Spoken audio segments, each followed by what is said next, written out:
പറയാറുണ്ട്, ഈ വലിക്കുന്ന വണ്ടിയിൽ വലിച്ചുകൊണ്ട് പല സ്ഥലത്തൊക്കെ നടന്ന് സ്വന്തമായിട്ടൊരു വീട് വേണമെന്നൊരു സ്വപ്നം മാത്രമേ ഉണ്ടായിരുന്നുള്ളൂ, ഒരു അഡ്രസ് വേണം. എൻ്റെ മക്കൾക്ക് ആ ഒരവസ്ഥ വരുന്നു. അങ്ങനത്തെ സിറ്റുവേഷനിൽ എന്തിരുന്നു. എന്നെ സംബന്ധിച്ചോളം ചെറുപ്പം മുതലേ ബിസിനസ് കണ്ട് ഞങ്ങളുടെ എല്ലാ ഫാമിലി എല്ലാവരും ഹോൾസെയിൽ ട്രേഡേഴ്സാണ്, കച്ചവടക്കാരാണ്. അതുകൊണ്ട് ഒരാളും ജോലിയുള്ള ആൾക്കാരില്ല. ജോലി ഇല്ലാത്ത കുടുംബങ്ങളിൽ ആൾക്കാരെ വിചാരിക്കുന്നത് ജോലിയാണ് നല്ലതാണ്. അക്കരെ പച്ച പറയും ജോലിക്കാരെന്ന് പറയും എണ്ണിച്ചുട്ട അപ്പം പോലെ. ആദ്യത്തെ 15 ദിവസം പൗർണമി, അത് കഴിഞ്ഞുള്ള 15 ദിവസം അമാവാസി, അല്ലേ? ഇരുട്ടായി പോകുമ്പോൾ കയ്യിലുള്ള പൈസ തന്നില്ല പിന്നെ കേട്ടോ, പിന്നെ ഇങ്ങനെ അടുത്ത കൊടുക്കുമ്പോൾ 1-ാം തീയതി ഇങ്ങനെ പ്രതീക്ഷിച്ചിരിക്കും. ഇങ്ങനെ ഒരു വട്ടം വരച്ച് ആ വട്ടത്തിനകത്ത് കറക്റ്റ് കണക്കൂട്ടി പോകും. എവിടെയെങ്കിലും കണക്ക് വെച്ചാൽ മൊത്തം കാണാൻ. ഇതാണ് മാസശമ്പളം ഉണ്ടാകുന്ന അവസ്ഥ. ഇതൊന്നും മോശമല്ല. പക്ഷെ അങ്ങനെ ഉണ്ടായ സിറ്റുവേഷനിൽ മിലിറ്ററിയിൽ ഒരു ജോലി വേണമെന്നൊരു സ്വപ്നം, ഒരു ഓഫീസറായി കയറണമെന്നുള്ള സ്വപ്നം 8ാം ക്ലാസ്സിൽ പഠിക്കുന്ന പ്രായം മുതൽ എനിക്കുണ്ട്.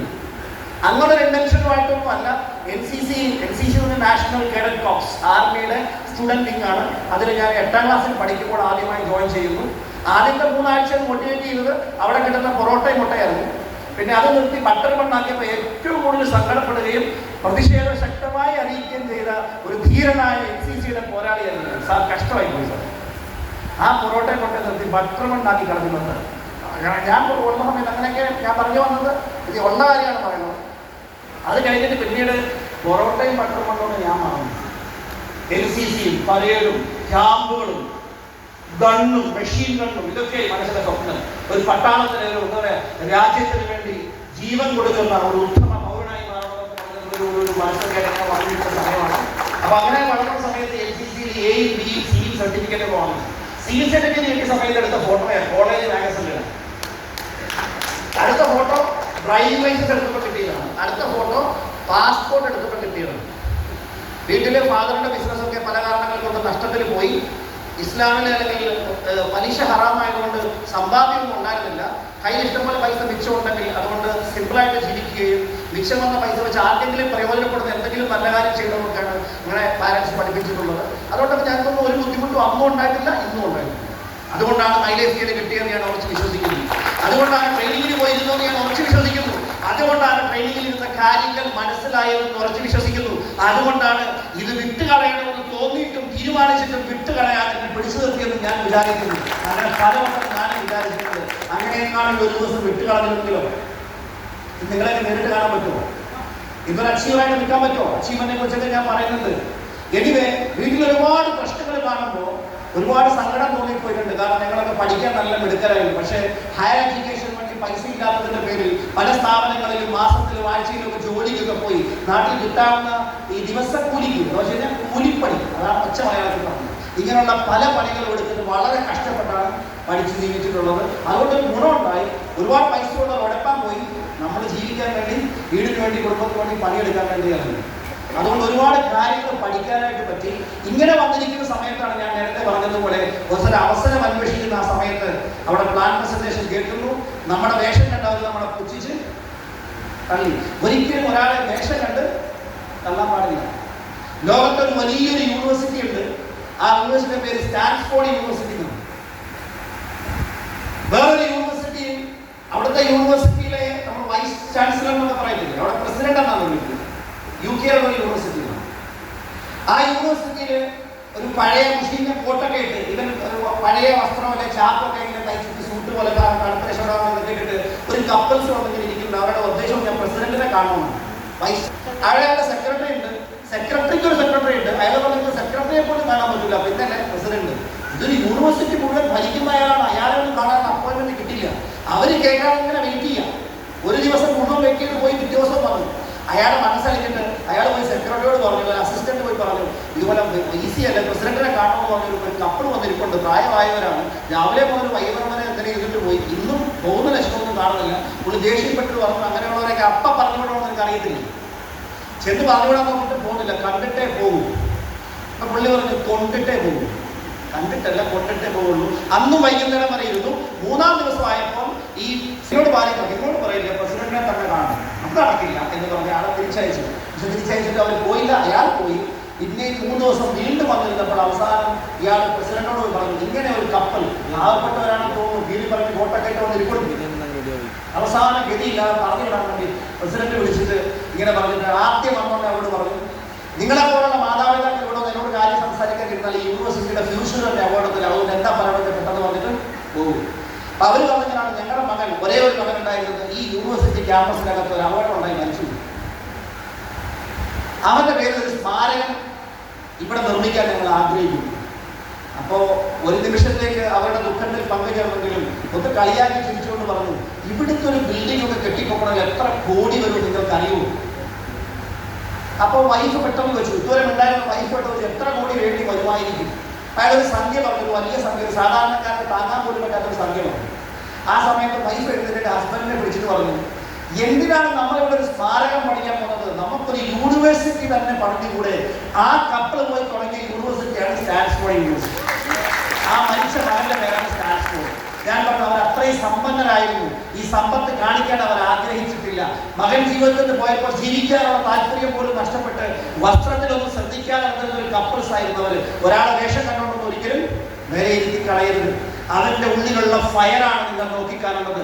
അവന്റെ കണ്ണിൽ അവസരം അന്വേഷിക്കുന്നതിന്റെ തിളക്കമാണ് നിങ്ങൾ കാണേണ്ടത്. അവന്റെ ബോഡി ലാംഗ്വേജിൽ ഒരാളെയും ആശ്രയിക്കാതെ ജീവിക്കണമെന്നുള്ള ഒരു ചിന്തയുണ്ടല്ലോ, ആ ചിന്തയാണ് നിങ്ങൾ കാണുന്നത്. കഷ്ടപ്പെടാനുള്ള ഒരു മനസ്സുണ്ടല്ലോ, അതാണ് നിങ്ങൾ കാണുന്നത്, അല്ലാതെ വേറൊന്നും കാണുന്നില്ല. ഞാൻ പറഞ്ഞു വരുന്നത് ആ രീതിയിലൊക്കെ ഡയറക്ട് സെല്ലിംഗ് ബിസിനസ്സിലേക്ക് ഞാൻ കടന്നു വന്ന കാര്യത്തെ കുറിച്ച് പറഞ്ഞു.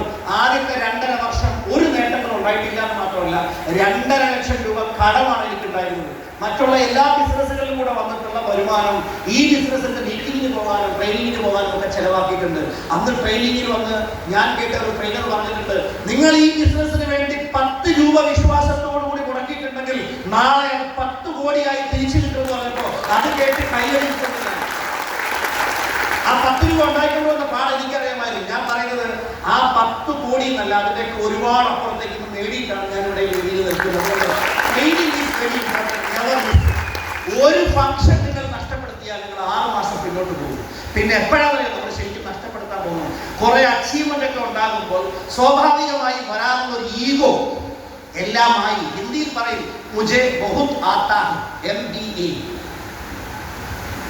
ഈ MBA പ്രശ്നക്കാരൻ എനിക്കെല്ലാം ആയി എന്നുള്ളൊരു തോന്നൽ എന്ന് വരുന്നോ അന്ന് നിങ്ങളുടെ ഗ്രാഫ് താഴത്തേക്ക് പോകാൻ തുടങ്ങും. നിങ്ങളുടെ ചിന്തയിൽ 1% പിന്നോട്ട് പോയാൽ നിങ്ങളുടെ ടീം 100 അടി പിന്നോട്ട്. നിങ്ങളുടെ ഉള്ളിന്റെ ഉള്ളിൽ പോലും ഒരടി പോയിട്ട് 1 ഇഞ്ച് പോലും പിന്നോട്ട് പോകാൻ പാടില്ല. എപ്പോഴും മുന്നോട്ട് നോക്കിക്കൊണ്ടിരിക്കുക.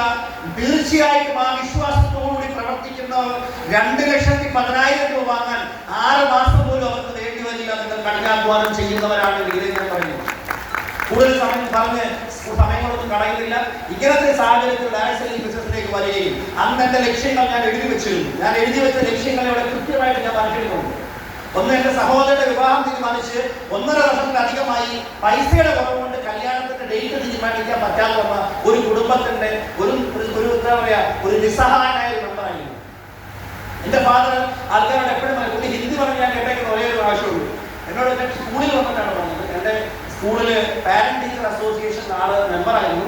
അവിടെ വന്ന് ഹിന്ദി ആണ് ഞാൻ പഠിച്ച ആ സമയത്ത് ആ ഹിന്ദി ഡിപ്പാർട്ട്മെന്റിൽ വന്നിട്ട് എന്റെ ഫാദർ പറഞ്ഞിട്ടുണ്ട്, എന്താണ് പറയുന്നത്, നമ്മുടെ കൈ എപ്പോഴും ഇങ്ങനെ ആൾ പറഞ്ഞത് ഹിന്ദി ഞാൻ കേട്ടല്ല. എപ്പോഴും മറ്റുള്ളവർ കൊടുക്കാവൂ, ഇങ്ങോട്ട് വാങ്ങിക്കാൻ നിൽക്കരുത്. അങ്ങനെ ഒരു പ്രിൻസിപ്പൽ ലൈഫിൽ ഉണ്ടായതുകൊണ്ട് ഒരാളോടാണ് ബുദ്ധിമുട്ടൊന്നും പറയില്ല. ബുദ്ധിമുട്ട് പോകുന്ന സമയത്ത് ഞങ്ങൾ കുടുംബത്തിലൊക്കെ ഉള്ളവർക്ക് അറിയാം, ആളുടെ കയ്യിൽ പൈസ ഉണ്ടെങ്കിൽ ഒരു ബുദ്ധിമുട്ടും വരില്ലായിരുന്നു. ഒരുപാട് പ്രതിസന്ധികൾ വന്നു. ഇങ്ങനെ മിലിറ്ററിയിൽ പോകണമെന്നൊരു സ്വപ്നമായിട്ട് ഞാൻ നടക്കുന്ന സമയത്താണ് യാദൃശ്ചികമായിട്ട് വികലാംഗം. വികലാംഗന്റെ ഒരു കുഴപ്പം എനിക്ക് അങ്ങനെ സഹതാപം തോന്നില്ല. അങ്ങനെ പലർക്കും സഹതാപം തോന്നിയിട്ടുണ്ട് ഒരു കാലത്ത്. കാരണം കൈ ഇങ്ങനെ ഇരിക്കുന്നുണ്ടായിരുന്നു, ഈ കൈ ഇങ്ങനെ അനങ്ങില്ല.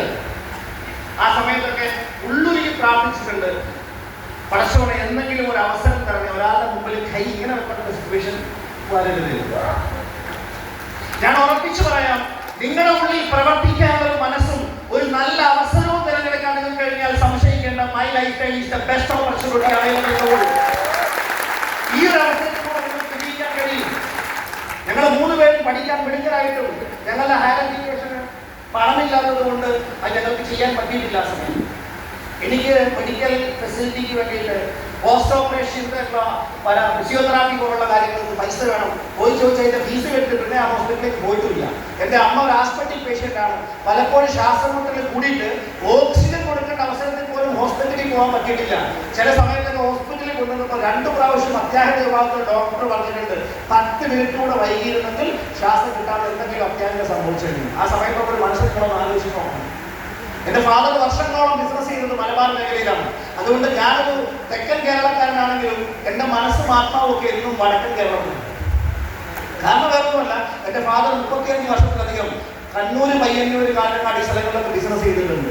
ഫാദർ തുടങ്ങിയ ഒരു സ്ഥാപനമായിട്ട് പേര് വികാസ് ബുക്ക് സെന്റർ എന്നാണ് അറിയപ്പെടുന്ന ഒരു സ്ഥാപനമായിരുന്നു. അതുപോലെ പാത്രത്തിൻ്റെ ഹോൾസെയിൽ ആൻഡ് റീറ്റെയിൽ ബിസിനസ് ഒക്കെ ഉണ്ടായിരുന്നു.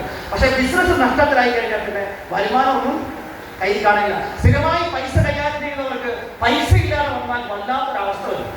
ഒരാളോട് പറയാനും പറ്റില്ല, നാണക്കേട് വല്ലാത്തൊരവസ്ഥയും, അങ്ങനെ മാനസികമായി പോലും തകർന്നു പോകുന്ന ഒരു സിറ്റുവേഷൻ. അതൊന്നും ഉൾക്കാനുള്ള പക്വതയൊന്നും നമ്മൾ ആ സമയത്ത് ഞങ്ങൾക്കൊന്നും ഉണ്ടായിരുന്നില്ല.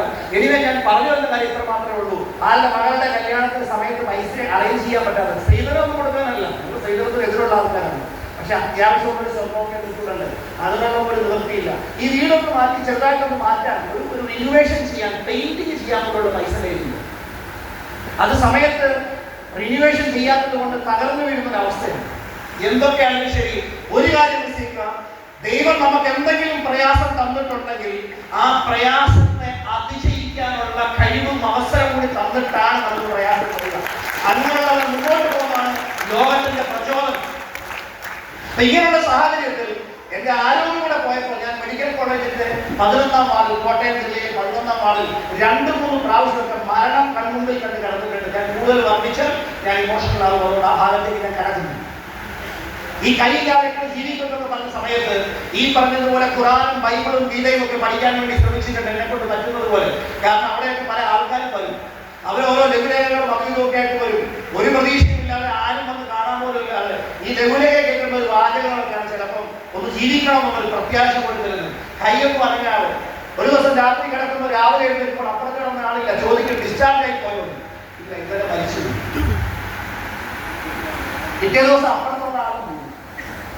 അപ്പൊ നമ്മുടെ മനസ്സ് പറയുന്നത് കാലം ഈ വാടി തന്നെ കറക്റ്റ് നടക്കുന്നത് മിക്കവാറും അടുത്ത ചാൻസ് എനിക്കായിരിക്കും എന്ന് ചിലപ്പോൾ വിചാരിച്ചു പോകുന്നത്. അങ്ങനെ ഒരുപാട് പ്രതിസന്ധികൾ പലപ്പോഴും മനസ്സുകൊണ്ട് പറഞ്ഞിട്ടുണ്ട്, ദൈവമേ എന്തിനാണ് എന്നിങ്ങനെ ജീവൻ വിട്ടത്, എടുത്തേക്കാൻ വയ്യായിരുന്നു.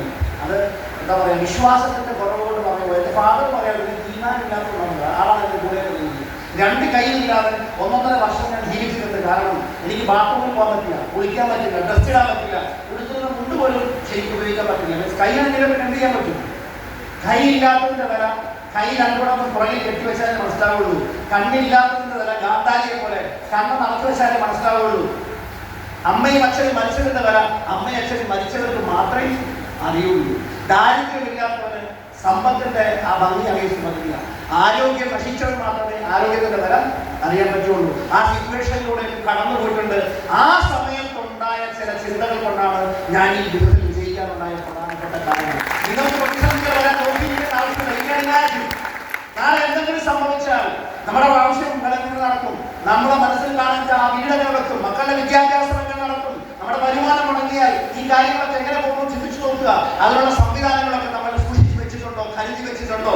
ഇല്ല എന്നാണ് നിങ്ങളുടെ ആൻസർ എങ്കിൽ ദൈവം നിങ്ങൾക്ക് അനുഗ്രഹിച്ചു നൽകിയ ഒരു ഓപ്പർച്യൂണിറ്റിയാണ് മൈ ലൈഫ് സ്റ്റൈൽ.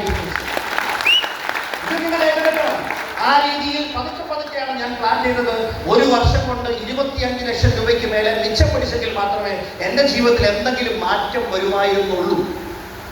1 വർഷം എന്ന് പറഞ്ഞാൽ 2 ലക്ഷം രൂപയ്ക്ക് മേലെ മിച്ചം കിട്ടണം. NCCയിൽ പോകാൻ പറ്റിയില്ല, മിലിറ്ററിയിൽ പോകാൻ പറ്റിയില്ല, ഓഫീസർ ആയില്ല. SSBയുടെ ഇന്റർവ്യൂ പ്രതീക്ഷിക്കുന്ന ഒരാളാണ് ഞാൻ. അതിനുവേണ്ടി ഒരു 2 വർഷം എനിക്ക് ട്രെയിനിങ് കിട്ടിയിട്ടുണ്ട്. ഭയങ്കര നിരാശനായിരുന്നു ആ സമയത്ത്. ഒരു സ്വപ്നമില്ലാതായാൽ പിന്നെ ജീവിച്ചിരുന്നിട്ട് പോലും കാര്യമില്ലാത്തവർ പലപ്പോഴും ചിന്തിച്ചു പോകും. സ്വപ്നം വളരെ ഇമ്പോർട്ടൻ്റ് ആണ്. അപ്പൊ ഇനി ഞാൻ പറഞ്ഞു വരുന്നത്, ഇങ്ങനെയുണ്ടായ സാഹചര്യത്തിൽ ഓക്കെ അത് പറ്റി, അടുത്ത് നോക്കുക. ഒരു വാതിൽ അടയുമ്പോൾ വേറൊരു വാതിൽ തുറക്കും. അടഞ്ഞ വാതിലിനെ നോക്കി സങ്കടപ്പെട്ടിട്ട് കാര്യമില്ല. തുറന്ന വാതിലിലൂടെയുള്ള അവസരങ്ങൾ കാണാനും ലോകത്തെ നോക്കിക്കാണാനും നമ്മൾ പഠിക്കണം. അങ്ങനെ ശ്രമിച്ചതുകൊണ്ട് ഈ അവസരം കിട്ടിയപ്പോൾ എനിക്ക് ദൈവം തന്നതാണെന്ന് വിചാരിച്ച് ഞാൻ പരിശ്രമിച്ച് കഠിനാധ്വാനം ചെയ്തു. ആദ്യത്തെ 2.5 വർഷം ഒരു മാറ്റങ്ങൾ ഉണ്ടാക്കാൻ പറ്റിയിട്ടില്ല. പിന്നീടാണ് പതുക്കെ മാറ്റങ്ങൾ ഉണ്ടായത്. ഡയറക്റ്റ് സെല്ലിങ്ങിലൂടെ ഉണ്ടാകുന്ന വരുമാനത്തിന്റെ പവർ, ഇൻകം പൊട്ടൻഷ്യൽ, അതാണ് എനിക്ക് പ്രതീക്ഷ നൽകിയത്. പതുക്കെ പതുക്കെയാണ് മാറ്റം വന്നത്. ആദ്യം വന്നത് ഒരു വീടാണ്, അത് റെന്റൽ വീടായിരുന്നു. സഹോദരന്റെ കല്യാണം നടത്താൻ വേണ്ടി ഒരു വീട് വാടകയ്ക്ക് കിട്ടും. അന്നത്തെ കാലഘട്ടത്തിൽ 3750 രൂപ 4000 രൂപയ്ക്ക് താഴെയുള്ളൂ. ഞാൻ പറയാൻ ടോക്കിംഗ് അബൌട്ട് 2002. 2002 ഒരു നാട്ടുപുറത്ത് 4000 രൂപ എന്ന് പറഞ്ഞാൽ ചെറുതാണ് അല്ല, ഇറ്റ് വാസ് ഹ്യൂജ് എമൗണ്ട്. ഇന്നത്തെ പറഞ്ഞാൽ 35,000 40,000 രൂപയ്ക്ക് ആ വീട് വാടകയ്ക്ക് എടുത്തു. ഒരാളുടെ ഒന്നും കല്യാണത്തിന്റെ കാർഡടിച്ചപ്പോൾ ഇൻവിറ്റേഷന്റെ സമയത്ത് your presence is the biggest presentation for us, so please avoid any presentation എന്ന് അടിച്ചു കൊടുത്തിട്ട് ഒരാളിൽ നിന്നും ഒരു സഹായം സ്വീകരിക്കാതെ നല്ല ഭംഗിയായിട്ട് ദൈവാനുഗ്രഹം കൊണ്ട് വിവാഹം നടത്താനായിട്ട് പറ്റി സഹോദരിയുടെ. അതിനുശേഷം ഞങ്ങളുടെ വിവാഹം നടന്ന എൻ്റെ ബന്ധുവിടെ ഇരിക്കുന്നുണ്ട്. ഞങ്ങൾ ഒരുമിച്ച് അന്ന് വാങ്ങിയ ഒരു വീടാണ് ഇവിടെ ഫോട്ടോയിൽ കാണുന്നത്. ചെറിയ പ്രായത്തിൽ, എനിക്കന്ന് 23 വയസ്സ് പ്രായമുള്ളൂ. അത് വീടിന് 5000 സ്ക്വയർ ഫീറ്റ് ഞങ്ങൾ ഉണ്ട്. പത്രമുള്ള ഒരു വീടൊക്കെ കൈ അടിക്കുന്നുണ്ടെങ്കിൽ ശക്തിയായിട്ട് എല്ലാവരും അടിക്കും. ഒരുപാട് കഷ്ടപ്പെട്ടിട്ടുണ്ട്, ഒരുപാട് പേര് കളിയാക്കിയിട്ടുണ്ട്, ഒരുപാട് വർഷം ഞാനും ചുറ്റും നടക്കില്ലാണ്. അവിടുന്നാണ് ഈ മാറ്റമൊക്കെ ഉണ്ടായത്. പിന്നെ പതുക്കെ പതുക്കെയാണ് മാറ്റങ്ങൾ വന്നത്. ഞങ്ങൾ രണ്ടുപേരുടെ വിവാഹം നടന്നു. വിവാഹത്തിൽ തമ്മിൽ ഒരു 13 ദിവസത്തിന്റെ വ്യത്യാസം ഉണ്ടായിരുന്നുള്ളൂ. അന്ന് ഞങ്ങൾ ചിന്തിച്ചേക്കാൻ ഏതായാലും കല്യാണം കുടിക്കാൻ പോകാൻ ഞങ്ങൾ ഒരുമിച്ച് പോകും. ഹണിമൂൺ വരെ ഒന്നിച്ചാണ് ഞങ്ങൾ പോകുന്നത്. ഒറ്റ കാര്യം പോയാൽ മതിയല്ലോ. വണ്ടി ഓടിക്കാൻ പറഞ്ഞാൽ രണ്ടുപേരും പറഞ്ഞ് രണ്ടുപേരും ഓടിക്കും. അത്രേ ഉള്ളൂ. രണ്ടുപേരും ഓടിക്കാൻ ഞങ്ങൾ ഓടിപ്പിക്കും, മറ്റൊരാൾ ഓടിക്കും. അത്രേ ഉള്ളൂ. അവർക്ക് ഡ്രൈവിംഗ് അറിയില്ല. അപ്പോൾ അങ്ങനെയൊക്കെയാണ് ഞങ്ങളുടെ ലൈഫിലെ സ്റ്റോറീസ് പറയുന്നത്. ഇതൊക്കെ വളരെ പെട്ടെന്ന് ഉണ്ടായത്. പക്ഷെ ആദ്യത്തെ 2.5 വർഷം ക്ഷമയുടെ നെല്ലിപ്പലകയ്ക്ക് താഴെ എന്തെങ്കിലും പലകയുണ്ടെങ്കിൽ അതുവരെ കണ്ടു.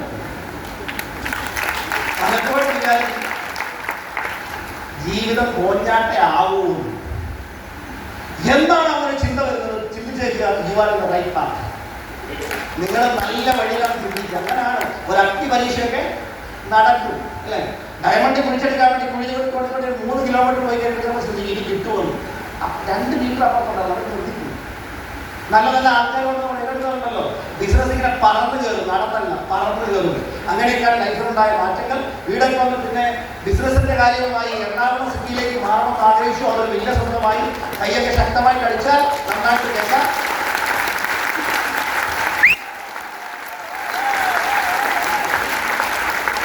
അതേപോലെ മൈലൈൻ സ്റ്റേറ്റ് ബിസിനസ്സിൽ ഡയമണ്ട് ആയിട്ടിരിക്കുന്ന സമയത്ത് ഞാൻ എപ്പോഴും പുതിയ ടാർഗറ്റുകൾ വെച്ച് വർക്ക് ചെയ്യുന്ന ഒരു വ്യക്തിയാണ്. ഒരു ടാർഗറ്റ് അച്ചീവ് ചെയ്താൽ പുതിയ ടാർഗറ്റിന് പുറകെ പോകും. അതിനെന്നെ പ്രചോദിപ്പിച്ചത് ഖുർആനാണ്. ഇസ്മായിലൊക്കെ അറിയാം.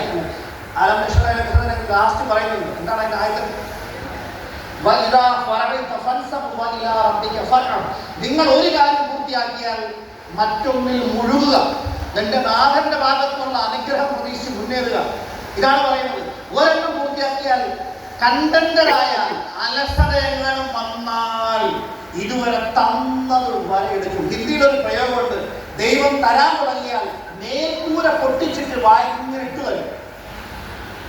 ലേന ശുਰੂ करता है, കേൾക്കുന്നതിൽ ക്ഷമിക്കുക, ചട്നിക്ക് ഉദാഹരണം മനസ്സിലായി. എടുക്കുക എന്ന് പറഞ്ഞാൽ നിക്കൽ വരെ ഉപയോഗിക്കുക. ഞാൻ പറഞ്ഞിട്ടുണ്ടോ? ദാറ്റ് മീൻസ് നമ്മൾ ഒരിക്കലും കണ്ടടാൻ പാടില്ല. എന്റെ കാര്യമായല്ലോ എന്നെങ്ങാനും ചിന്താഗതി വന്നാൽ ഞാൻ ഉറപ്പിച്ചു പറയാൻ ഞാൻ മനസ്സിലാക്കിയിട്ടുള്ള ഇന്നത്തെ ഏറ്റവും വലിയ സത്യം, എനിക്ക് എന്തെങ്കിലും കാരണവശാൽ ദൈവം അനുഗ്രഹം തന്നിട്ടുണ്ടെങ്കിൽ, വിജയം തന്നിട്ടുണ്ടെങ്കിൽ അതിന്റെ പിന്നിൽ ഒരു പർപ്പസും കൂടെ തന്നിട്ടുണ്ട്. ആ പർപ്പസ് എന്ന് പറഞ്ഞാൽ എന്നെ പോലെ ആഗ്രഹിച്ചിരിക്കുന്ന ആളുകൾ ലോകത്ത് ലക്ഷങ്ങളല്ല കോടികളുണ്ട്. അവർക്കൊരു അവസരം കൊടുക്കാൻ, അവർക്ക് പ്രചോദനം നൽകാൻ കഴിയുമെങ്കിൽ അത് നൽകാതെ ഞാൻ മാറി നിന്നാൽ അതിന്റെ തിക്തഫലം ഞാനും അനുഭവിക്കേണ്ടി വരുമെന്നൊരു ബോധ്യം പല സമയത്തുണ്ടായിട്ടുണ്ട്. അതിന്റെ വെളിച്ചത്തിൽ അതിശക്തമായി എന്നും ആക്റ്റീവായിട്ട് നിൽക്കാൻ ഞാൻ ശ്രമിക്കാറുണ്ട്, എന്നെ കൊണ്ട് കഴിയുന്നത് പോലെ. ഞാൻ നിങ്ങളോട് എടുത്തു പറയാനുള്ള കാര്യത്തിൽ മാത്രമേ ഉള്ളൂ. ഒരു പുതിയ വീട് വെക്കണമെന്ന് ടാർഗറ്റ് വന്നു. ഒരു ബോർഡ് കണ്ടു, വീട് ഇഷ്ടപ്പെട്ടു, നമ്പർ എടുത്തു, വിളിച്ചു, പോയി കണ്ടു, ഇഷ്ടപ്പെട്ടു, അഡ്വാൻസ് കൊടുത്തു. ആ വീട്ടിൽ മക്കളൊക്കെ വലുതായപ്പോൾ മുറി കൂടുതൽ വേണ്ടി വന്നു. അതിലാണ് ഇപ്പോൾ താമസിച്ചുകൊണ്ടിരിക്കുന്നത് എറണാകുളം. ഇനി ഡയറക്ടറികളുടെ ഏറ്റവും വലിയ വളർച്ചയുടെ കാര്യം പറയാം. എൻ്റെ മക്കളുടെ വിദ്യാഭ്യാസ കാര്യങ്ങളും മറ്റു പല ബിസിനസിന്റെ ഡെവലപ്മെന്റ് കാര്യങ്ങളുമായി എനിക്ക് അമേരിക്കയിൽ പോയപ്പോൾ അവിടെ വീട് വേണമെന്നൊരു ആഗ്രഹം വന്നു. ഞാൻ എൻ്റെ ഒരു ഗുരുതുല്യനായി സ്നേഹിച്ചിരുന്ന ഒരു ട്രെയിൻ ഒരിക്കൽ പറഞ്ഞിട്ടുണ്ട്, നിങ്ങളൊരു റോഡിലൂടെ യാത്ര ചെയ്യുമ്പോൾ ഒരു വീട് കണ്ട് നിങ്ങൾക്ക് അത് ഇഷ്ടപ്പെട്ടാൽ അത് വിൽക്കാനുണ്ടെങ്കിൽ പോയി ചോദിക്കുക, അവർ പറയുന്ന പൈസ കൊടുത്ത് വാങ്ങാൻ പറ്റുമെങ്കിൽ അതാണ് ഫിനാൻഷ്യൽ ഫ്രീഡം. അങ്ങനെ ഞാനും അമേരിക്കയിലെ ഒരു തെരുവിലൂടെ ഇങ്ങനെ പോകുമ്പോൾ, റോഡിലൂടെ ഇങ്ങനെ പോകുമ്പോൾ വിൽക്കാനുള്ള ഒരു ബോർഡ് ഞാൻ അവിടെ കണ്ടു. ഞാനും ഒന്ന് ചോദിച്ചു, വിൽക്കുന്നുണ്ടോ? വിൽക്കുന്നുണ്ടെന്ന് പറഞ്ഞു. എത്ര വേണമെന്ന് ചോദിച്ചു. അതിനടുത്തൊരു എമൗണ്ട് പറഞ്ഞു. അവർ സമ്മതിച്ചു. ഈ വീട് വീട് വാങ്ങിച്ചു. ആ വീട്ടിലാണ് ഞാൻ ഇപ്പോൾ താമസിക്കുന്നത്. അമേരിക്കയിലെ ഷിക്കാഗോ എന്ന് പറയുന്ന നഗരം. ഇനി ഈ വീട് വാങ്ങിച്ചപ്പോൾ എൻ്റെ വൈഫ് പറഞ്ഞത് 6500 സ്ക്വയർ ഫീറ്റ് ഉണ്ട്, ഒരു ചെറിയ മാൻഷനാണ് അത്. പറഞ്ഞു ഇതൊക്കെ ഭയങ്കര ജോലിക്കാരൊന്നും ഇല്ലല്ലോ, ജോലിക്കാരൊന്നും ഇല്ലാതെ ജീവിച്ചിട്ടില്ല ശരിക്കും പറഞ്ഞു. അതുകൊണ്ട് വലിയതായി ഞാൻ പറഞ്ഞു എന്നെ മടുപ്പിക്കരുത്, ഇത് ഇവിടുത്തെ ഉള്ള ഒരു ചെറിയ താക്കോൽ മാത്രമാണ്, വലിയൊരു മാൻഷൻ വാങ്ങാനുള്ള ഒരു താക്കോൽ മാത്രമാണ്. ഇനി അതിനു വേണ്ടിയാണ് പണിയെടുക്കുന്നത്. എന്തെങ്കിലും ഒരു നേട്ടമുണ്ടായാൽ അന്നത് മറന്നേക്കുക, അടുത്തതിന്റെ പുറകെ പോവാം. വീട്ടിലുള്ള ഭാര്യയുടെ ഭർത്താവിന്റെ കാര്യത്തിൽ മാത്രം അത് ശ്രമിക്കുന്നു, ബാക്കി എല്ലാവർക്കും ശ്രമിക്കണം. അപ്പോൾ ഞാൻ പറഞ്ഞു വരുന്നത് വളരെ പോസിറ്റീവായിട്ട് നിങ്ങൾ ഉൾക്കൊള്ളുക. ഞാൻ USA നിൽക്കുന്ന സമയത്ത് 18 മാസം എൻ്റെ ഗ്രീൻ കാർഡ് പ്രോസസ്സിംഗ് സമയത്ത് അവിടെ നിൽക്കേണ്ടി വന്നു. എൻ്റെ ഒരു ഡയമണ്ട് ലീഡർ അന്ന് എന്നെ കാണാൻ വേണ്ടി വന്ന സമയത്ത് സതീന്ദ്ര ഡാവറ ഹരിയാനക്കാരനാണ്. ആള് ഫാമിലിയോടെ വന്നപ്പോൾ ഞാൻ എൻ്റെ ഫാമിലിയോടെ നിർന്നൊരു ഫോട്ടോയാണത്. പിന്നെ എൻ്റെ ബിസിനസ്സിൻ്റെ വളർച്ച ആരംഭിക്കുന്നത് നടന്നുകൊണ്ട് ഡെയിലി 25-30 കിലോമീറ്റർ നടന്നിട്ടാണ് ഞാൻ ഈ ബിസിനസ് ചെയ്തിട്ടുള്ളത്. അഡ്വക്കേറ്റ് ആനന്ദി സാറിന് അറിയാം, ഞാൻ നടന്ന് ബിസിനസ് ചെയ്യുന്ന കാലത്ത് സാറിൻ്റെ കണ്ടിട്ടുണ്ട്. സാറിൻ്റെ ജ്യോതി പാലത്തിനടുത്തുള്ള ആ ഇൻസ്റ്റിറ്റ്യൂട്ടിൽ, അഡ്മിഷൻ സെന്ററിൽ സ്പോക്കൺ ഇംഗ്ലീഷ് പഠിക്കുന്ന സ്ഥലത്ത് എൻ്റെ വൈഫ് സാറിൻ്റെ ഒരു സ്റ്റുഡൻ്റ് ആയിരുന്നു. അവിടെ ഞാൻ ചെന്ന് കയറുന്നതൊക്കെ നടന്നത് ഒരു ഹരിയാന സാറിൻ്റെ ഒരു ഡയറക്ടീവ് ഹോട്ടലിൻ്റെ പുറകിൽ നിന്നിട്ടാണ് ഞാൻ റൈബാനിൻ്റെ ഒരു റൂമിൽ നിന്ന് ഇങ്ങനെ പോകുന്നത്. അപ്പോൾ ആരുടെ ലിസ്റ്റ് എടുക്കുമ്പോൾ ആൾ പറഞ്ഞു അഡ്വക്കേറ്റ് ആന്റണി സാർ, അഡ്വക്കേറ്റ് അല്ല സാറ്, അന്ന് അവിടെ ആന്റണി സാറുണ്ട്. ആന്റണി സാർ ഇവിടെ പഠിപ്പിക്കുന്നതാണ്, ടീച്ചറാണ്. അപ്പം എൻ്റെ മനസ്സിൽ ആദ്യം കയറിയത് ഒരുപാട് നല്ല ശിഷ്യന്മാരുണ്ടായിരിക്കും, പെട്ടെന്ന് ബിസിനസ് കിട്ടുമെന്ന്. അത് അങ്ങനെയാണ് നിങ്ങൾ കാണുന്നത്. അപ്പം അങ്ങനെ ഞാൻ ഉടനെ തന്നെ എന്നാൽ പിന്നെ നമുക്ക് 2 ആഴ്ചയ്ക്ക് വേണം, ഞാൻ സാറിന് വണ്ടിയുണ്ട്, വണ്ടിയുണ്ടല്ലോ എന്നപ്പാ പോയേക്കാം. അപ്പം തന്നെ ഇറങ്ങി പോവാണ്. നാളത്തേക്കൊന്നും വെക്കരുത്. കബീർദാസ് പറഞ്ഞ അടുത്തൊരു ദോഹയാണ്, കൽ കരേസോ ആജ് കരേസോ അബ് പൽപരെ പെളയ ഹോയെങ്കിൽ ബഹുരി കരേക്കാം എന്ന് പറഞ്ഞാൽ അർത്ഥം നാളെ ചെയ്യാനുള്ള കാര്യങ്ങൾ ഇപ്പൊ ചെയ്യുക, ഇന്ന് ചെയ്യുക. ഇന്ന് ചെയ്യാനുള്ള കാര്യങ്ങൾ ഈ സെക്കൻഡിൽ ചെയ്യുക. കാരണം ഒരു സെക്കൻഡ് കൊണ്ട് വലിയ പ്രളയം വന്ന് ലോകം മുഴുവൻ നശിച്ചു പോയാൽ നീ പിന്നെ എപ്പോൾ ചെയ്യാനാണ്? Very big one. അതുകൊണ്ട് അങ്ങനെ ഒന്ന് പോയപ്പോൾ എനിക്ക് വഴിയിൽ വീട് കിട്ടിയ ഒരു ഡയമണ്ട് ആണ്. വെറുതെ ഡയമണ്ട് അല്ല, ക്രൗൺ ഡയമണ്ട് ആയിരുന്നു അഡ്വക്കേറ്റ് ആനന്ദി സാർ. അതുപോലെ സുനിൽ ബാബു സാർ, അതേപോലെ ഇപ്പോഴും എനിക്കറിയില്ല സുനിൽ ബാബു സാർ ഇവിടെ ഉണ്ടോ? എത്തിയിട്ടുണ്ടോ സുനിൽ ബാബു സാർ? ഉണ്ട്, ബാക്കിലുണ്ടാവും. ഞാൻ പറഞ്ഞു ഇങ്ങനെയുള്ള പല ആൾക്കാരെയും പരിചയപ്പെടാൻ കിട്ടിയ സാധ്യതയാണ് ഞാൻ പറഞ്ഞു വരുന്നത്. എന്റെ ബിസിനസ്സിലൂടെ ഇന്ന് നമ്മൾ കാണുന്ന ക്രൗൺ ഡയമണ്ട്ഷിപ്പ് പൊസിഷൻ എത്തിയ വ്യക്തിയാണ് അഡ്വക്കേറ്റ് ആനന്ദി സാർ. അതുകൊണ്ടാണ് ഞാൻ പേരെടുത്ത് പറഞ്ഞത്. അതേപോലെ വേറൊരു ക്രൗൺ ഡയമണ്ട് ആണ് സുനിൽ ബാബു സാർ.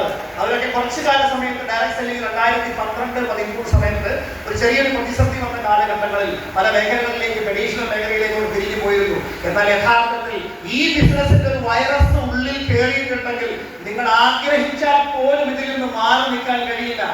സാറ് ഇപ്പോൾ പുതിയ PTC അല്ലെങ്കിൽ ZTC ആയിട്ടാണ് ഇവിടെ വന്നിരുന്നത്. സാറ് ദുബായിൽ പോലും ട്രെയിനിങ് പ്രോഗ്രാമിൽ വന്നിരുന്നു. ഞാൻ സാറിനെ ആക്സെപ്റ്റ് ചെയ്തു. കാരണം I am sure about he will achieve great things and bigger things. I am sure about it. ഞാൻ നിങ്ങളോട് പറയാനുള്ള കാര്യം വെച്ച് കഴിഞ്ഞാൽ നിങ്ങൾ ഇതിന്റെ വാല്യൂ മനസ്സിലാക്കണം. സാറിന്റെ വീട് ആലപ്പുഴയിലാണ്. ഞാൻ പറഞ്ഞു സുനിൽ ബാബു സാറിന്റെ വീട് എറണാകുളത്താണ്. അവരൊക്കെ ഇവിടെ ട്രെയിനിങ് കേൾക്കാൻ വേണ്ടി വന്നിരിക്കുന്നത്. ഇവരൊക്കെ ഏറ്റവും നല്ല ട്രെയിനേഴ്സ് ആയിട്ട് അറിയപ്പെട്ടിരുന്ന ആൾക്കാരാണ്. 5000-6000 സ്ക്വയർ ഫീറ്റ് വീടൊക്കെ വെച്ച് മെർസിഡീസ് ബെൻസ് ഒക്കെ 1-2 ഒക്കെ എടുത്ത് ഒരു പ്രീമിയം SUV കാറൊക്കെ എടുത്ത് ഉപയോഗിച്ചിരുന്ന ആളുകളാണ് ഡയറക്ട് സെല്ലിങ്ങിലൂടെ. പക്ഷെ ഡയറക്ട് സെല്ലിങ്ങിന്റെ സാധ്യത, ഇതിലൂടെ മറ്റുള്ളവർക്കുണ്ടാകുന്ന വിജയം, ഇതൊക്കെ കണ്ടപ്പോൾ ഇതാണ് യഥാർത്ഥ മനസ്സിലുണ്ടാകുന്ന ഒരു സംതൃപ്തി. ആ ഒരു സംതൃപ്തിക്ക് വേണ്ടിയിട്ടാണ് ഞാനും സാറും ഒക്കെ ഇന്ന് ഈ ബിസിനസ് ചെയ്തുകൊണ്ടിരിക്കുന്നത്. എന്റെ ബ്രദറും ഇതുപോലെ ട്രഡീഷണൽ ബിസിനസ് മേഖലയിലായിരുന്നു. ഒരുപാട് തുക മുടക്കി അതൊക്കെ സംസാരിക്കുമ്പോൾ ആ കാര്യങ്ങൾ പറയും. ആദ്യ സാറിന് സംസാരിക്കാനുള്ള ചാൻസ് ഇവിടെ കിട്ടാറില്ല. പക്ഷെ ഞാൻ പറയുന്നത് മാത്രമേ ഉള്ളൂ, നമ്മൾ ഈ ബിസിനസ്സിലേക്ക് വന്നിട്ടുണ്ടെങ്കിൽ എത്ര സ്ട്രഗിൾസ് വന്നാലും എന്ത് സിറ്റുവേഷൻ വന്നാലും അതൊക്കെ നമ്മൾ ഫേസ് ചെയ്ത് മുന്നോട്ട് പോകാനുള്ള, മുന്നോട്ട് വെച്ച കാലം ഇന്നോട്ട് എടുക്കരുത്. ആകാശം പൊട്ടി വീണാലും ശരി, നദി ഒഴുകും വഴി മാറിയാലും ശരി, എന്തു വന്നാലും ശരി, മുന്നോട്ട് കാലം വെച്ചാൽ പുറകോട്ട് കാലെടുക്കാൻ പാടില്ല. നിങ്ങൾ വിജയിക്കുമെന്നൊരു വിശ്വാസവും തോന്നലും ഉള്ളിൽ വന്നിട്ടുണ്ടെങ്കിൽ ആ തോന്നൽ തന്ന, ആ വിശ്വാസം തന്ന സർവ്വലോക രക്ഷിതാവിൽ വിശ്വസിച്ചുകൊണ്ട് നിങ്ങൾ അതിശക്തമായി മുന്നോട്ട് പോവുക. നിങ്ങൾ സ്വപ്നം കണ്ടതിന്റെ 1000 മടങ്ങുള്ള വളർച്ച നിങ്ങൾക്ക് തരും. അതാണ് എനിക്കുണ്ടായിട്ടുള്ളത്. ഞാൻ നടന്നു ചെയ്യുന്ന സമയത്തൊക്കെ ചില സമയത്ത് ഭക്ഷണം കഴിക്കാൻ പൈസയില്ല. ആളുകളുടെ ബിസിനസിന്റെ പൈസ എന്റെ ബാഗിൽ 2 ലക്ഷം 3 ലക്ഷം രൂപയുണ്ട്. ഞാൻ ഉറപ്പിച്ചു പറയാം, നമ്മുടെ ടീമിൽ വരുന്ന ആളുകളുടെ പർച്ചേസിംഗിന്റെ എമൗണ്ട് 1 രൂപ പോലും നമ്മൾ ഉപയോഗിക്കാൻ പാടില്ല. ദാറ്റ് ഈസ് നോട്ട് അവർ മണി. ഞാനൊരു ബാഗിന് അടിയിൽ ഭംഗിയായി ഇങ്ങനെ അടുക്കി വെച്ച് അടിയിലൊരു തടിപ്പീസും അതിന്റെ മുകളിൽ ചെറിയ പ്ലൈവുഡിന്റെ പീസും വെച്ച് അതിന്റെ മുകളിൽ ഒരു ഷീറ്റ് വിട്ട് അതിന്റെ മുകളിലാണ് എന്റെ സാധനങ്ങൾ വെക്കുക. ആ പൈസ ഞാൻ കൊടുക്കില്ല. അങ്ങനെ 20-30 കിലോമീറ്റർ ഒക്കെ നടന്ന് ഞാൻ ബിസിനസ് ചെയ്തിട്ടുണ്ട്. 2-3 ദിവസം പട്ടിണി ഇരുന്നായിട്ട് എനിക്കറിയാം. ആരോടും ഞാൻ പറഞ്ഞിട്ടില്ല. ആ കാലത്തൊക്കെ ഞാനത് പറഞ്ഞ ആരും എന്നോട് നിൽക്കില്ല. ഗെറ്റിംഗ് പോയിന്റ് ഉണ്ടോ? ചില വീട്ടിലൊക്കെ ചെല്ലുമ്പോൾ അവര് മര്യാദയുടെ പേരിൽ ചായയും ബിസ്ക്കറ്റ് പാക്കറ്റൊക്കെ കൊണ്ടുപോകും. അന്നുണ്ടായിരുന്ന ഏറ്റവും പ്രീമിയം ബിസ്ക്കറ്റാണ് പുട്ട്. അത് കേട്ടാ വായി കപ്പലുണ്ട്. ടൈഗർ ഗ്ലൂക്കോസ് വില കുറഞ്ഞ ബിസ്ക്കറ്റ്. അതൊക്കെയും കിട്ടിയിരുന്നു നിങ്ങൾ ആഗ്രഹിക്കുന്ന കാലത്ത് ഉണ്ട്. ഞാൻ പറയുന്നത് അങ്ങനെയൊക്കെ ആയതുകൊണ്ട് 25-30-40 കിലോമീറ്റർ ഒക്കെ നടന്ന് ബിസിനസ് ചെയ്തത്. നിങ്ങൾ ഡ്യൂപ്ലിക്കേറ്റ് ചെയ്യേണ്ടത് ഇന്ന് കാണുന്ന ക്രൗൺ ഡയമണ്ട് മുബീൻ മുഹമ്മദിനെ അല്ല, അന്നുണ്ടായിരുന്ന ഒരു മുബീൻ മുഹമ്മദിനെ. ഈ ബൈക്കൊക്കെ വാങ്ങിയ സമയത്ത് ആലപ്പുഴയിലെ ബ്രദേഴ്സ് ഹോട്ടലിൽ വെച്ച് സ്വാഗതം പറഞ്ഞത് ഇവിടേക്ക് തന്നേക്ക് സാറാണ്. ഞാൻ ഇപ്പോഴും അത് ഓർക്കുന്നുണ്ട്. അവിടെ പോസ്റ്റർ ഒക്കെ ഒട്ടിച്ച് വെച്ചിരുന്നു. എന്തായാലും അറിയാം പോസ്റ്റർ. 2 വീലർ അച്ചീവ് ചെയ്ത മുബീൻ മുഹമ്മദ് സ്വാഗതം, TVS വിക്ടർ. അതുപോലെ ഗാന്ധി സാറൊക്കെ ആ സമയത്ത് വിക്ടർ ബൈക്കാണ് ആദ്യമായിട്ട് വാങ്ങിയത്. അങ്ങനെയൊക്കെയാണ് ഞങ്ങളുടെ തുടക്കം. ഞാൻ പറഞ്ഞ ഇത്ര മാത്രമേ ഉള്ളൂ. ഇവിടുന്ന് പതുക്കെയാണ് വളർച്ച ഉണ്ടായത്. പിന്നീട് ഒരു കാറ് വന്നു, ഒരു ടാറ്റ ഇൻഡിഗോ, ഒരു Tata Indica, Skoda Octavia, Innova. ഈ മാറ്റങ്ങളൊക്കെ ഞാൻ പെട്ടെന്ന് പറയുന്നെങ്കിലും ഒരുപാട് കാലഘട്ടങ്ങൾ കഴിഞ്ഞാണ് സമയോചിതമായിട്ടാണ് മാറ്റങ്ങൾ വന്നത്. ഇൻ ബിറ്റ്വീൻ കാണിക്കാത്ത പല കാറുണ്ട്. ടൊയോട്ട കൊറോള ഇതൊക്കെ ആ സമയത്ത് ഞങ്ങൾ വാങ്ങിച്ചിട്ടുണ്ട്. എന്റെ 27 വയസ്സ് കഴിഞ്ഞ് 28ാമത്തെ വയസ്സ് വരുന്നതിന് മുമ്പ് സെൽഫ് ഏർൻഡ് മണി കൊണ്ട് BMW 5 സീരീസിന്റെ top model totally imported from Germany അത് ഞാൻ വാങ്ങിച്ചിട്ടുണ്ട്. ഇപ്പോഴും അതെന്റെ വീട്ടിലാണ്. ഇതിനിടയ്ക്ക് പല വാഹനങ്ങൾ മാറി ഉപയോഗിച്ചിട്ടുണ്ട്. ദുബായിൽ ഈ ബിസിനസ് ഡെവലപ്മെന്റുമായി പോയി. അവിടെ ഡ്രൈവിംഗ് ലൈസൻസിന്റെ അടുത്ത് അന്ന് വീട്ടിൽ പഞ്ചസാര തീർന്നാൽ 1 കിലോ പഞ്ചസാര വാങ്ങി വരുന്നത് പോലെ ടൊയോട്ടയുടെ ഫോർച്യൂണർ മോഡൽ വാങ്ങാനുള്ള സാമ്പത്തിക ശേഷി ഈ ബിസിനസ് എനിക്ക് തന്നിട്ടുണ്ട്. പട്ടിണി കിടന്നവരാണെന്ന് മറക്കരുത്. അത് മാത്രമേ ഉള്ളൂ. ഞാനും താമസിക്കുന്നത് അതിസമ്പന്നർ മാത്രം താമസിക്കുന്ന എറണാകുളത്ത് ഒരു സൂപ്പർ ലക്ഷറി പ്രീമിയം വില്ലയിലാണ്. അതിന്റെ മുമ്പിൽ വെച്ച് ഭ്രമരം പ്രോഗ്രാമിൽ എന്റെ കൂടെ സോമകുമാർ സാർ ഉൾപ്പെടെ, പ്രസാദ് സാർ ഉൾപ്പെടെ നിരവധി leaders, Santhosh sir, Anees sir, Belly sir, Shailesh sir തുടങ്ങി 100 ആൾക്കാര്, സുൽത്താൻ സാറാണ് ഏറ്റവും ചെറിയ achiever, Ford EcoSport, Jeep Compass, Vinod sir, ഒരു ഫോർഡിന്റെ എൻഡേവർ, അങ്ങനെ പല കാറുകളൊക്കെ മാറിയവിടെ കയറിയിട്ടുണ്ട്. അങ്ങനെ 100 അച്ചീവേഴ്സ് പുതിയ കാർ എടുത്തപ്പോൾ എനിക്കൊരു മെർസിഡീസിന്റെ GLS കാർ വന്നു. ഇന്ന് അതിന്റെ മാർക്കറ്റ് വാല്യൂ 1,60,00,000 രൂപയുണ്ട്. ഒരു സൈക്കിൾ പോലും ഇല്ലാത്ത മാറ്റമാണ്. ഈ ഫോട്ടോ ഞാൻ എടുത്തതല്ല, ഫോട്ടോഗ്രാഫർ എടുത്തത്. അപ്പൊ വൈഫ് പിള്ളേർ അപ്പുറം എടുക്കൊണ്ട് അവർ പറഞ്ഞു ഞങ്ങളെ കൂടെ നിൽക്കട്ടെ.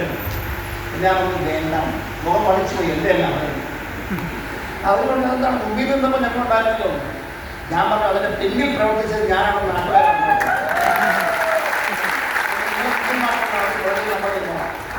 ഞാൻ ഒരു കാലം ഇങ്ങനെ സ്റ്റൈലായിട്ടൊക്കെ വെച്ചു. എനിവേ ഞാൻ പറയുന്നത് മാത്രമേ ഉള്ളൂ. പിന്നീട് I'm very happy to announce direct selling ഇൻഡസ്ട്രിയിൽ ആദ്യമായി മോട്ടോർ ഹോം സ്വന്തമാക്കാൻ ദൈവം എന്നെ അനുഗ്രഹിച്ചിട്ടുണ്ട് മൈ ലൈഫ് സ്റ്റൈൽ ബിസിനസ്സിലൂടെ. ഇതൊക്കെ ഒരു തുടക്കമായിട്ട് മാത്രമേ കാണുന്നുള്ളൂ. ഈ കാറിൽ, ഈ വണ്ടിയിൽ, കാറെന്ന് പറഞ്ഞപ്പോഴൊരു ബസ്സാണ് മെർസിഡീസിന്റെ. ഇതിൽ ഓൾ ഓവർ ഇന്ത്യ ഞാനും വൈഫും മക്കളൊക്കെ 2 പ്രാവശ്യം കാണിക്കും. All over India. ഇപ്പം കാറ് ബസ് പഠിക്കും, ഞാൻ വൈകും. എന്നിട്ട് പ്രോഗ്രാമിൽ 1 കിലോമീറ്റർ നമുക്ക് ദൂരം ഓട്ടം. ഇതൊക്കെ എടുത്തത് ഈ ബിസിനസ്സിനല്ലേ അല്ലേ? അപ്പൊ അതുകൊണ്ടാണ് അതിലേക്ക് പോകുന്നത്. ഇനി കാലം മാറിക്കൊണ്ടിരിക്കുന്നു. കേരളത്തിൽ, ഇന്ത്യയിൽ ആദ്യമായിട്ട് മെർസിഡീസ് ഇലക്ട്രിക് കാർ EQS ഏറ്റവും കൂടുതൽ മൈലേജ് ഉള്ള കാർ. സോമസാറിനൊക്കെ അറിയാം. അതിന്റെ ഒരു ഫംഗ്ഷൻ നടന്നത് ലേമനഡി ഹോട്ടലിൽ വെച്ചിട്ടായിരുന്നു. അവിടെ വെച്ച് സൗത്ത് ഇന്ത്യയിലെ ആദ്യത്തെ EQS ഡെലിവറി ഇവിടുത്തെ ഫിലിം സ്റ്റാർസ് ഒന്നും അല്ല കിട്ടിയത്. മൈ ലൈഫ് സ്റ്റൈലിന് അന്ന് റോയൽ ഡയമണ്ടായിരുന്ന മുബീൻ മുഹമ്മദിനാണ് കിട്ടിയത്. I'm very happy to tell you. US ചെന്ന് അവിടെ ഡ്രൈവിംഗ് ലൈസൻസ് കിട്ടിയ ആളാണ് വണ്ടി ഓടിക്കാൻ തുടങ്ങി. അന്ന് തന്നെ ഞാൻ പഠിച്ചത് GLS ഒരു 550 മുതൽ മോഡൽ കാറാണ്. എന്റെ മോൾക്ക് 16 വയസ്സുള്ള ഡ്രൈവിംഗ് ലൈസൻസ് കിട്ടി. അവിടെ ഇപ്പോൾ സ്കൂളിൽ പോകുന്ന ഈ കാർ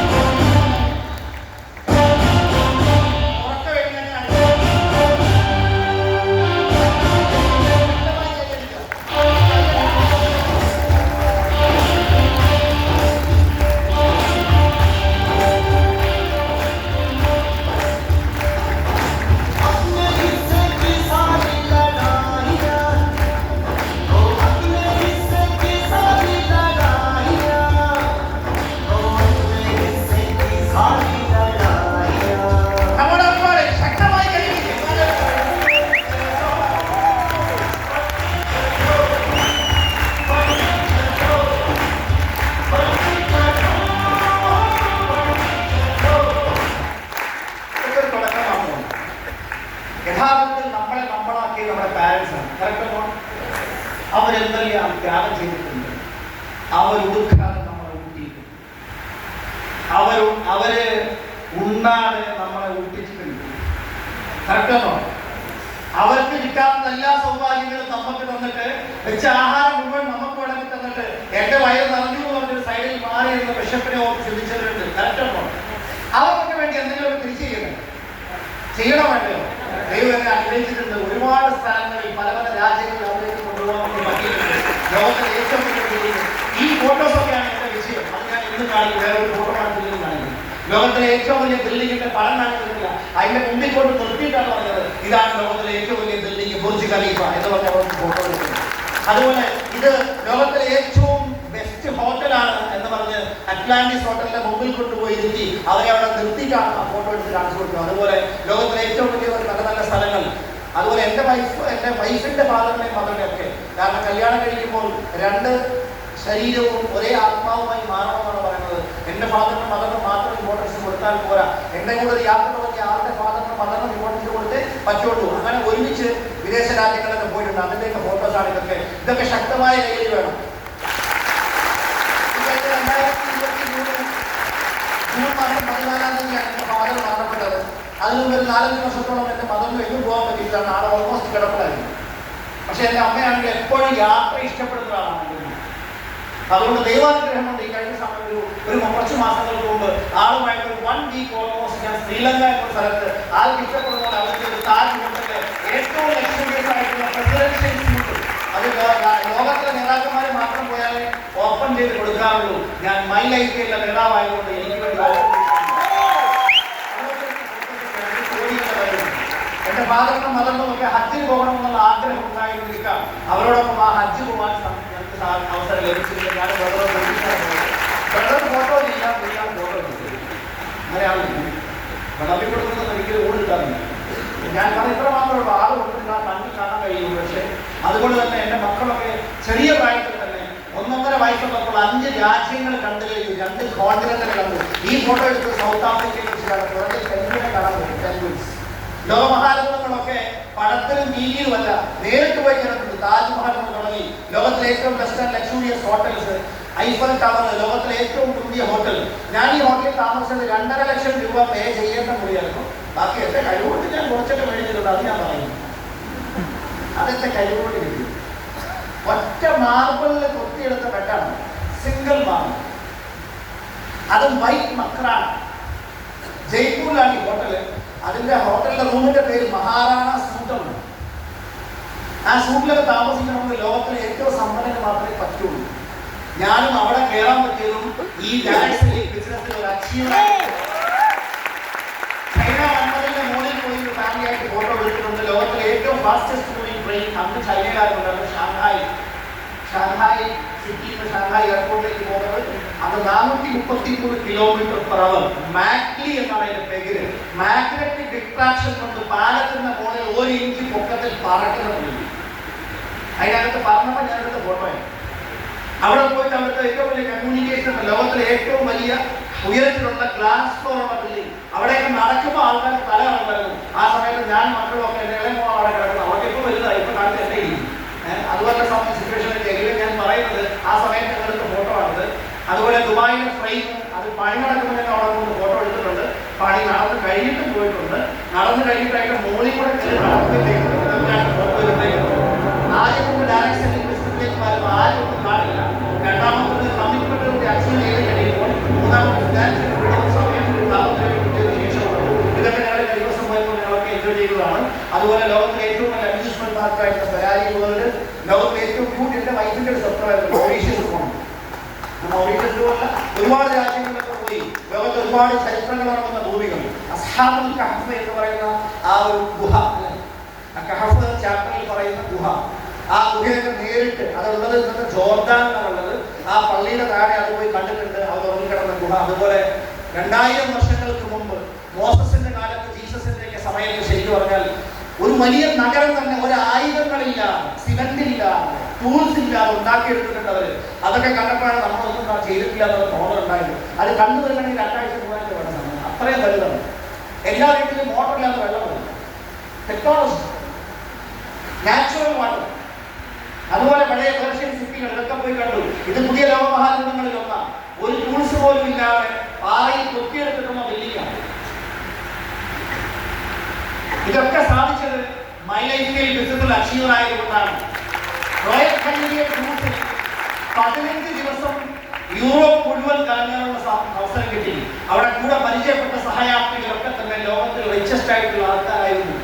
KSRTC ബസ് സ്റ്റാൻഡിൽ പോയിട്ട് ഫാസ്റ്റ് പാസഞ്ചർ ബസ്സിൽ കയറാൻ നിവൃത്തിയില്ലാതെ ഓടുന്ന ഭാഷയ്ക്ക് പറയുന്നതേ ഉള്ളൂ. ഈ ഒരു അവസരത്തിലേക്ക് ദൈവം മാറ്റിയത് ഡയറക്ട് സെല്ലിങ്ങിന്റെ പവറാണ്. നാട്ടിൽ ജൂൺ മാസത്തിൽ എല്ലാവരും ജൂൺ മാസത്തിൽ ചൂട് കൊണ്ട് ഒഴുകുമ്പോൾ നിങ്ങൾ -6 ആ ഒരു ഡ്രസ്സൊക്കെ എൻജോയ് ചെയ്യാൻ ഓസ്ട്രേലിയയിൽ. ഇത് റോമിലെ കൊളോസിന്റെ മുമ്പിൽ വെച്ച് എടുക്കുന്ന ഫോട്ടോ ആണ്. ഇറ്റലിയിലെ ചെരിഞ്ഞ ഗോപുരം, പിസയിലുള്ള ആ ഒരു ചെരിഞ്ഞ ഗോപുരം. ഇവിടെ ഒരുപാട് പരീക്ഷണങ്ങൾ നടത്തുന്ന സ്ഥലമാണ് ഓസ്ട്രേലിയ. വിയന്ന സിറ്റി, മോണ്ടനെഗ്രോ എന്ന ലോകത്തിലെ ഏറ്റവും സ്മോളസ്റ്റ് ആൻഡ് ബ്യൂട്ടിഫുൾ കൺട്രി. അതുപോലെ ലോകത്തിലെ ഏറ്റവും ചെറിയ രാജ്യം വത്തിക്കാൻ സിറ്റി. അതുപോലെ തന്നെ സ്വിറ്റ്സർലൻഡിലെ ജുംഫ്രാവ് ഫോട്ടോസാണ്. ഡിസ്നിലാൻഡ്, പാരീസ്, ഇതൊക്കെ ഒരുപാട് ഫോട്ടോസ് ഉണ്ട്. ഞാൻ സെലക്ട് ചെയ്യപ്പെട്ട ഫോട്ടോസ് മാത്രമേ കാണിട്ടുള്ളൂ. സമയക്കുറവുകൊണ്ട് പെട്ടെന്ന് പോവാ. കാബോടൊപ്പം ഐഫൽ ടവറും അമേരിക്കയിലെ ഗ്രാൻഡ് കാനിയോണും അതുപോലെ തന്നെ statue of liberty, Capitol building, Niagara waterfalls, ഇതെല്ലാം കാണാൻ പറ്റും ഈ ബുദ്ധിന് വന്നതുകൊണ്ട് മാത്രമാണ്. ഈ ഫോട്ടോ എടുത്തു പറയാം. ഇതെടുത്ത സമയത്ത് ഞങ്ങൾ ഒരു ചെറിയൊരു ഫ്ലൈറ്റ് ഒരു ദിവസത്തേക്ക് വാടക കൊടുക്കും, ഒരു ഹെലികോപ്റ്റർ കൊടുക്കും. എടുക്കുമ്പോൾ തന്നെ ഞാൻ എൻ്റെ വൈഫിനോടും മകളോടും പറഞ്ഞിരുന്നു, ഈശാണ് നമുക്ക് ഇതുകൊണ്ടൊന്ന് വാങ്ങുന്നു. അപ്പൊ ആദ്യത്തെ ഇപ്പം നടന്നു ബെൻസ് വാങ്ങാൻ, ബൈക്ക് വാങ്ങാൻ. ഇതൊക്കെ പുറത്തോട്ട് നമ്മൾ വിട്ടിട്ടില്ല, അതൊക്കെ ഇവിടെ വെച്ച് വെച്ചിട്ടുണ്ട്. ഒരു നാൾ നമുക്കും വരും. ഇക്കാട് പറഞ്ഞ മമ്മൂട്ടിയൊക്കെ പറഞ്ഞ പോലെ every dog has A day. അതിനുവേണ്ടി ഇൻവൈറ്റ് ചെയ്യണം, അതിനുവേണ്ടി ക്ഷണിച്ചുകൊണ്ടിരിക്കുകയാണ്, അതുവേണ്ടി പ്രതീക്ഷിച്ചുകൊണ്ടിരിക്കുകയാണ്. നാളുകൾ വിദൂരത്തല്ല, ആയുസ്സും ആരോഗ്യവും സർവശക്തം തന്നാണ്. നമ്മുടെ ആഫിയത്തും ആരോഗ്യമൊക്കെ പറഞ്ഞു കഴിഞ്ഞാൽ അവിടെ സിറ്റുവേഷൻസ് ഉണ്ടാകും. ഞാൻ അവിടെ ഫോട്ടോ എടുത്ത പൈലറ്റിനോടാണ് പറഞ്ഞത്, സർ കുടി ഫോട്ടോ. അതുപോലെ പുള്ളിക്ക് എടുക്കാതിരിക്കാൻ തോന്നിയില്ല, ഒരു ഓടിപ്പോ എടുക്കാതിരിക്കുക. എടുക്കാതിരുന്നപ്പോൾ നമ്മുടെ ഭാവം മാറി, ആറ്റിറ്റ്യൂഡൊക്കെ മാറി, സ്റ്റൈലായിട്ട് പുള്ളി വെച്ച് എടുക്കുന്ന കണ്ടു കഴിഞ്ഞാൽ ഞാൻ നിങ്ങളുടെ ജോലിക്കാരൻ നിങ്ങളുടെ ബൈക്കുമായിട്ട് പോകുന്നത്. ഞാൻ ഉള്ളി പറഞ്ഞു അങ്ങനെ ഒരു ദിവസം വരും. Thank you sir. അങ്ങനെ നടന്നിരിക്കുക ഫോട്ടോ ഒക്കെ എടുത്തു. അമേരിക്കയിലെ അതിസമ്പന്നന്മാർ താമസിക്കുന്ന ബെവർലി ഹിൽസ് പോയി കണ്ടു, ലോസ് ഏഞ്ചൽസിൽ. അവരൊക്കെ വീട് കാണണമെന്ന് വലിയ ആഗ്രഹമായിട്ട് ഞാൻ ചില വീടിലേക്ക് വാർത്തകൾ പോയി ട്രൈ ചെയ്തു. എന്നോട് വൈഫോ നിൽക്കുക അങ്ങനെയൊന്നും ആരും കേട്ടൊന്നുമില്ല. അവിടെ പറഞ്ഞു ശരിയല്ല, കേൾക്കൊന്നുമില്ല. ഞാൻ ചോദിച്ചു കേൾക്കുക, ഞാൻ കൃഷി ബംഗ്ലാവ്. അപ്പൊ അവർ പാച്ചളം പറഞ്ഞാൽ അങ്ങനെയൊന്നും കാണിക്കാൻ പറഞ്ഞത് ഒത്തിരി പേര് ചോദിക്കുന്നുണ്ട്. No problem. Tomorrow if you are ready to sell, then please tell me this is my number. മേടിക്കാൻ ഇഷ്ടപ്പെട്ട് നമുക്ക് മേടിക്കാൻ സുഹൃത്തിയില്ല. എന്നാൽ പോലും നമ്മുടെ ടാർഗറ്റിന് വേണ്ടിയിട്ട് പറഞ്ഞാൽ ഇതൊക്കെ കണ്ടതുകൊണ്ടാണ് അമേരിക്കയിൽ ചെറിയ വീടുകൾ വാങ്ങിക്കാൻ പറ്റിയത്. അതുപോലെ ഓരോ ക്രിസ്മസിനും ഓണത്തിനും വെക്കേഷൻ വരുമ്പോൾ, സമ്മർ വെക്കേഷൻ ഒക്കെ വരുമ്പോൾ അതുവരെ കഠിനമായി വർക്ക് ചെയ്യും. ഒരു ദിവസം പോലും വീട്ടിൽ അവൈലബിൾ അല്ല. വെക്കേഷൻ വന്നാൽ ബിസിനസ്സിൽ അവൈലബിൾ അല്ല. No phone, only with family. ഇങ്ങനെ കടയിക്കൊണ്ടിരിക്കും. അങ്ങനെ 10-60 രാജ്യങ്ങളധികം പോയിട്ടുണ്ട്. ലോകത്തിലെ മഹാലോകങ്ങളൊക്കെ ഓൾമോസ്റ്റ് കണ്ടു തീർത്തിട്ടുണ്ട്. എവറസ്റ്റ് മൗണ്ടൻ കണ്ടിട്ടുണ്ട്. തൊട്ടടുത്ത് പോയി നടന്നു പോകാനുള്ള ആഗ്രഹമില്ലാത്തതുകൊണ്ട് ഫ്ലൈറ്റ് കൊടുത്തു. അതേപോലെ സമയക്കുറവോടെ ഞാൻ കൂടുതലൊന്നും പറയുന്നില്ല. ദുബായിലെ ഫ്യൂച്ചർ മ്യൂസിയം, എക്സ്പോ, അതൊക്കെ ഇങ്ങനെയുള്ള സംവിധാനങ്ങളൊക്കെ തന്നെ. ഇത് ന്യൂയോർക്കിലെ ലോകത്തിലെ ഏറ്റവും വലിയ ദീപാലങ്കാരം ക്രിസ്മസ് ന്യൂ ഇയർ സമയത്തുള്ളത് കാണാൻ വേണ്ടി ന്യൂയോർക്കിൽ പോയപ്പെടുത്ത ഒരു ഫോട്ടോ പറ്റിയത് മൈ ലൈഫായി കൂടുതൽ സമയം പറയുന്നില്ല. ഇതുപോലെ ഒരുപാട് നാസയുടെ ബിൽഡിങ്ങും ഒക്കെ കാണാനായിട്ട് പറ്റിയിട്ടുണ്ട്. ലേറ്റസ്റ്റ് ആയിട്ടുള്ള ചെയ്യും. അതിന്റെ ഭാഗമായിട്ടാണ് ഇപ്പോൾ ദുബായ് നടന്നിട്ടുള്ളത്. ഇതൊരു കുറച്ച് മാസങ്ങൾക്കുള്ള ഫാമിലിയുടെ അമേരിക്കയിലൊക്കെ ചില സമയത്തൊക്കെ വരുമ്പോൾ ഇവിടെ തിരിച്ചു പോകുമ്പോഴൊക്കെ ഉറങ്ങാനുള്ള പല വർക്കുകൾ കിടന്ന് ഉറങ്ങണമെന്ന് പറഞ്ഞ് ഇവർ ലക്ഷൂറിയസ് ആയിട്ടുള്ള ബിസിനസ് ക്ലാസ്, ഫസ്റ്റ് ക്ലാസ്സിലൊക്കെ പോകാനുള്ള ഇത് എമിറേറ്റ്സിന്റെ ഫ്ലൈറ്റാണ്. ഇതൊക്കെ പറ്റിയ രീതിയിൽ വന്നതുകൊണ്ട്. ഇത് മാത്രമല്ല, ഞാൻ വേറെ ദുസ്വഭാവങ്ങളൊന്നുമില്ല. ബേസിക്കലി ഞാൻ ദുസ്വഭാവം ഉദ്ദേശിച്ചത് ആവശ്യമില്ലാത്ത കാര്യങ്ങൾ 10 പൈസ ചെലവാക്കുന്നില്ല. ആവശ്യമുള്ളത് ഒരു കോടി ചെലവാക്കാൻ ഒരു പണി കൂടി കാണിക്കുന്നില്ല. എനിവേ ഞാൻ പറയുന്നത് അതുകൊണ്ട് നല്ല നല്ല അസറ്റ്സ് ഒക്കെ ഉണ്ടാക്കാൻ പറ്റിയിട്ടുണ്ട്. എറണാകുളത്ത് പല സ്ഥലങ്ങളിലൊക്കെ കൊമേഴ്സ്യൽ ബിൽഡിങ്ങുകളൊക്കെ ഉണ്ട്. ഏതാണ്ട് 16 ലക്ഷം രൂപയ്ക്ക് പുറത്ത് എനിക്ക് മന്ത്രി റെന്റൽ ഇൻകം കിട്ടുന്നുണ്ട്. ഇതെല്ലാം അതിലേക്ക് ഉണ്ടാക്കുന്ന കൺസെപ്റ്റ്. പിന്നെ നല്ല ബിസിനസ് എക്സലൻസ് അവാർഡ്. ഇവൻ ഒരു വലിയ വാഹനാപകടത്തിൽ ഇരു കൈകൾക്കും കാര്യമായ പരിക്ക് പറ്റിയതുകൊണ്ട് ഇന്ത്യൻ ആർമിയിൽ ചേരണമെന്ന സ്വപ്നം പാതി വഴി ഉപേക്ഷിക്കേണ്ടി വന്ന ചങ്ങനാശ്ശേരിയിലെ നാട്ടിൻപുറത്തെ ഒരു സാധാരണ കുടുംബത്തിൽ ജനിച്ച ചെറുപ്പക്കാരൻ. ആദ്യം ചെറിയ വേതനത്തിൽ കാറ്ററിംഗ് ജോലികളും മറ്റുമായി മുന്നോട്ട് പോവുകയും അവിടെ നിന്ന് ഡയറക്ട് സെല്ലിംഗ് രംഗത്തേക്ക് ഇറങ്ങിത്തിരിക്കുകയും ഇന്ന് ലോകം മുഴുവൻ വ്യാപിച്ചു കിടക്കുന്ന my life style marketing global private ലിമിറ്റഡിന്റെ റോയൽ ഡയമണ്ട് പദവിയിൽ എത്തിക്കുകയും സ്വന്തമായി ടീം വെലോസിറ്റി ഇന്റർനാഷണൽ എന്ന ഒരു സംരംഭം ആരംഭിച്ചു. അതിലൂടെ 50 ലക്ഷത്തോളം സ്വന്തമായി വരുമാനം